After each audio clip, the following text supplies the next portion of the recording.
welcome to the stage of national treasure, Grace Holtz.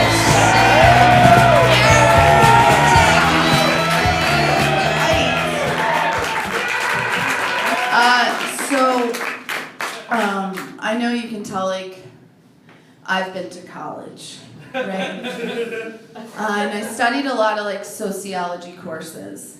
And in one of these courses we learned that about birth order and how everyone has literal specific personality traits based on the order of their birth compared to their siblings, right? And I raised my hand, I was like, what about only children? And my sociology professor with a PhD said, social scientists who've dedicated their lives to learn why people act the way they do don't even touch only children. It's like a wild card. Why are you an only child? I'm like, no, I'm not a freak. But I am. I am an only child.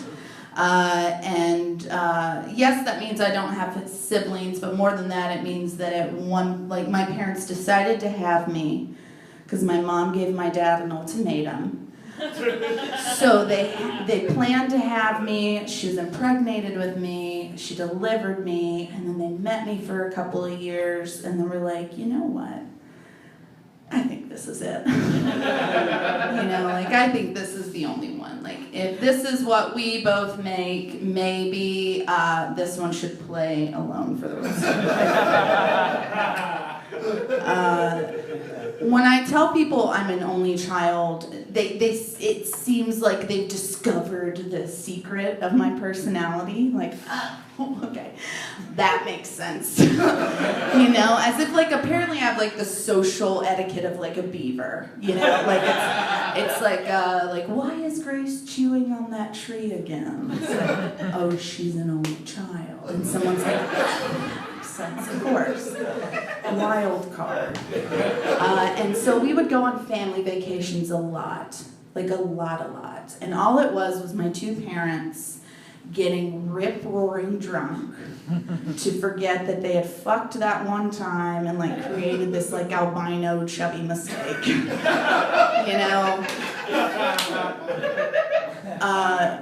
And so they would like to go to things by themselves a lot, but they would equip me, not with a friend or a pet, but on family vacations they would give me an air horn. And my mom would be like, here you go, we're gonna go over here. If anything gets weird, just blow your horn. So this one time we went on a cruise.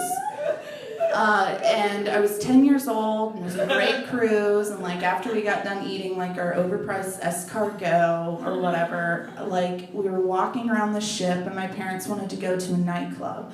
So they walk up to the nightclub, and my dad talks to the bouncer, and he's like, hey, is this a 21 and up bar? And he's like, yeah. So my dad got down on one knee. He was like, Grace, you can't come in here. Do you have your horn? And I was like, hell yeah.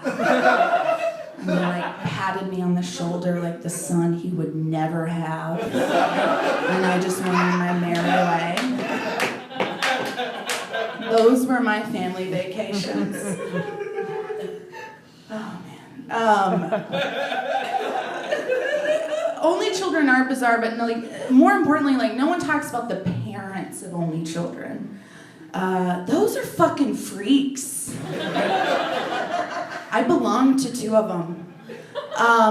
For instance, when I was little, I was obsessed with two things. Just two. Dolly Parton and balloons. And I like to incorporate both of them. And I think it was I wanted to be her. I wanted to have such amazing tits. And cover them with sequins and maybe write a hit or 5 songs. And do it so well I had my own amusement park. So every time my mom would go to the grocery store, I'd make her pick me up a pack of balloons. And I'd go home and I'd blow them all up. And I'd lay them on our living room floor, and I'd pick 2, and I'd put them up under my shirt. And that was that. So for a very short time, my childhood home looked like a very poorly executed surprise birthday party, like hosted by a very well-endowed 6-year-old. Being single is hard, like it is, and every woman is prepared for it. You're out of your mind if you think every girl has not had like that talk with her mom. Like those 3 famous conversations where she sits you down, she gives you like the sex talk, she gives you the what happens when he comes on your face talk, the breakup talk. The first talk is like, don't have sex. And the second talk is like, but you're gonna have to let him come on your face. And then the third talk is like, and then he's gonna come over, and he's gonna reach in your chest and eat your heart and leave, but you need to still bring him to orgasm and do his homework for at least 3 months after. It's your civic duty. That's love. That's love. And so, like, after I went through this breakup, I did something drastic. Like, I always just do something drastic, and this time it was growing out my bush. Like, I was raised in the generation of life porn. Like, I was. Like, all of us, all these women, I'm looking at them and they were. We were raised in the generation where it's like, oh, you don't have hair down there, you don't have stretch marks, and your boobs can't move except in like a sexual way.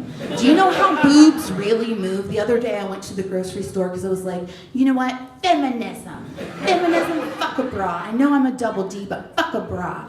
And I was walking into the gas station and I caught myself in the reflection, and it was just like 2 squirrels in a hammock. Like, that is what boobs really look like. It's not this like cute bouncy thing. They have a life of their fucking own. It is left and right brain. So anyways, I grew out a bush. And after my boyfriend would like, ex-boyfriend would come over and I would like do his homework and shit, I would find his hairs like in my bed.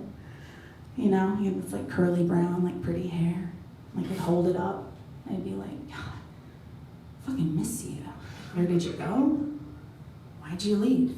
And then I moved, got brand new sheets, erased that part of my life, and I kept finding his hairs. And like the 5th time it occurred to me, I was like, these are my own fucking pubic hairs. How many times have I held up my own pubic hair and been like, God, I fucking miss you. We were perfect together, why the fuck did you leave? And like, so the other night, I was laying in bed drunk, naked, playing like a game on my phone, like a drunk cyclops. And my ex-boyfriend texted me and he was like, let me come over. And I was like, yeah, in your dreams. Which I let him. And the reason is because like, I have lost like weight since we broke up. I mean weight. And if you are insane if you think that I was not gonna let someone see me naked, that could compare. Like, absolutely. So I spent like 45 minutes getting ready to look like I didn't get ready at all, and like he comes over, and then as he's going down on me to show me that like he's really PC and like a bush doesn't bug him, even though it's just like you can just tell it's just this like please pull me back up kind of thing. I was like, actually, I probably should, because like I have no fucking idea what's down there. Like I'm new to it. I'm new to the pubic hair game. I don't know. But I do know that I've given many blowjobs and found bits of toilet paper in like the ass fur of the dude. So who fucking knows what's in this jungle? Car keys, the lost socks from the dryer. Oh look, it's my dad's respect. Like who knows?